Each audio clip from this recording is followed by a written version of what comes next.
మంత్రుల మధ్య నామినేటెడ్ చిచ్చు.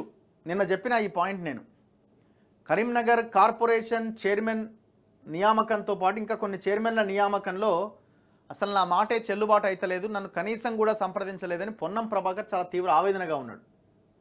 మంత్రుల మధ్య నామినేటెడ్ చిచ్చు, కార్పొరేషన్ చైర్మన్ల నియామకం పైన పొన్నం అసంతృప్తి, శ్రీధర్ బాబు మాటే చెల్లుబాటు అయిందని కినుక, తన వర్గం నేతలకు పదవులు దక్కడం లేదని ఆగ్రహం. రాష్ట్రంలో ముఖ్యమంత్రి రేవంత్ రెడ్డి ప్రభుత్వం చేపట్టిన నామినేటెడ్ పదవుల పంపిణీ మంత్రుల మధ్య చిచ్చు రాజేసింది. వివిధ కార్పొరేషన్లకు చైర్మన్లను నియమిస్తూ సర్కారు తీసుకున్న నిర్ణయం ఆధిపత్య పోరుకు తెరలేపింది. ఉమ్మడి కరీంనగర్ జిల్లాకు చెందిన నేతలకు పదవులు కట్టబెట్టే విషయంలో తనను సంప్రదించలేదని మంత్రి పొన్నం ప్రభాకర్ అసంతృప్తితో ఉన్నట్టు సమాచారం. జిల్లాకు చెందిన మరో మంత్రి శ్రీధర్ బాబు సన్నిహితులకే పదవులు దక్కినాయని, ఆయన మాటే చెల్లుబాటు అయిందని పొన్నం కినుక వహించినట్టుగా తెలుస్తోంది. ప్రత్యేకించి రాష్ట్ర మహిళా కమిషన్ చైర్పర్సన్గా Nerella Sharada, Karimnagar Satavahana urban development authority చైర్మన్గా కోమటిరెడ్డి నరేందర్ రెడ్డి నియామకం పైన పొన్నం ప్రభాకర్ ఆగ్రహంతో ఉన్నట్టు సమాచారం. తన సొంత జిల్లా కావడంతో పాటుగా తాను కరీంనగర్ లోక్సభ నియోజకవర్గ ఇన్ఛార్జిగా ఉన్నా కూడా తనను పట్టించుకోలేదని ముఖ్యమంత్రి సలహాదారు వేం నరేందర్ రెడ్డి వద్ద, రాష్ట్ర కాంగ్రెస్ వ్యవహారాల ఇన్ఛార్జ్ దీపాదాస్ మున్షి వద్ద ఆయన అసంతృప్తి వ్యక్తం చేసినట్టుగా తెలిసింది. అంతేకాదు తనకు నామినేటెడ్ పదవి దక్కిన విషయం తెలుసుకున్న కోమటిరెడ్డి నరేందర్ రెడ్డి మంత్రి పొన్నంకు కృతజ్ఞతలు తెలిపేందుకు ఆయన ఇంటికి వెళ్లి శాలువాతో సత్కరించేందుకు ప్రయత్నించగా స్వీకరించేందుకు ప్రభాకర్ నిరాకరించినట్టుగా సమాచారం. పొన్నం అనుచరులు పలువురు ఆయన్ను కలిసి అసంతృప్తి వ్యక్తం చేయడంతో ఆయన ఇలా స్పందించినట్టుగా తెలిసింది.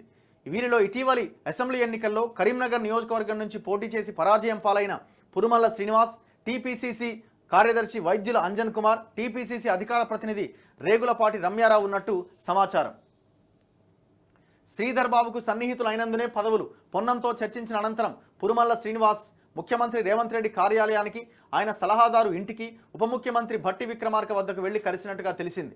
సుడా చైర్మన్ పదవి పొందిన కోమటిరెడ్డి నరేందర్ రెడ్డి అసెంబ్లీ ఎన్నికల్లో తనను ఓడించేందుకు ప్రయత్నించారని, అలాంటి వ్యక్తికి నామినేటెడ్ పదవి ఎలా ఇస్తారని శ్రీనివాస్ ఫిర్యాదు చేసినట్టు సమాచారం. అంటే బీఆర్ఎస్ వాళ్ళు గెలిచేలాగా ప్లాన్ చేసిన ఆయనకి టికెట్ ఇచ్చినారట. మరి ఎందుకు ఇచ్చినారంటే మరి అక్కడ రెడ్డి గారు ఉన్నారు కదా, మరి రెడ్డి గారిని ఎట్లా మనం విస్మరిస్తాం? రెడ్డి గారికి ఇవ్వాల్సిందే. ఇలా ఉండగా నరేందర్ రెడ్డి, నేరెళ్ల శారదతో పాటు నామినేటెడ్ పదవులు దక్కిన మంథని నియోజకవర్గానికి చెందిన ఐతా ప్రకాష్ రెడ్డి, కార్మిక నాయకుడు జనక్ ప్రసాద్కు కూడా నామినేటెడ్ పదవులు దక్కినాయి. అయితే వీరందరూ మంత్రి శ్రీధర్ బాబుకు సన్నిహితులు కావడంతోనే పదవులు కట్టబెట్టారని, మంత్రి పొన్నం ప్రభాకర్ను సంప్రదించలేదని పార్టీ వర్గాలు చర్చించుకోవడం వల్లే ఆయన అసంతృప్తి వ్యక్తం చేసినట్టుగా చెబుతున్నారు. పైగా పదవుల విషయంలో శ్రీధర్ బాబు పైచేయి సాధించడం పొన్నం ప్రభాకర్కు రాజకీయంగా మింగుడు పడలేదని, దీంతో ఇద్దరు మంత్రుల మధ్య ఆధిపత్య పోరుకు తెరలేపినట్లయిందని పార్టీ వర్గాలు చర్చించుకుంటున్నాయట. ఇప్పుడు మీరు అట్లే ఉంది. ఇప్పుడు బీసీ మంత్రులను ఇన్ఛార్జీలు గడబెట్టిరండి. హైదరాబాద్కి ఒకరు, ఓడిపోయే మెదక్కి ఇంకొకరు, మెదక్కి ఒకరు, హైదరాబాద్కి ఒకరు. వీళ్ళెవరు బీసీలు. పొరపాటుని రేపు ఎంపీ ఎలక్షన్లో ఓడిపోయారు అనుకో, అంటే బీసీ మంత్రులను పెట్టినా, లేకపోతే వేరే ఉంటుండే.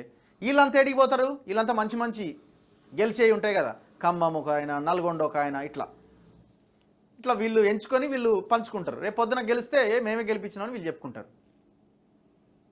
సో ఇట్లా ఈ దాంట్లో పొన్నం ప్రభాకర్ని దూరం పెడతా ఉన్నారట.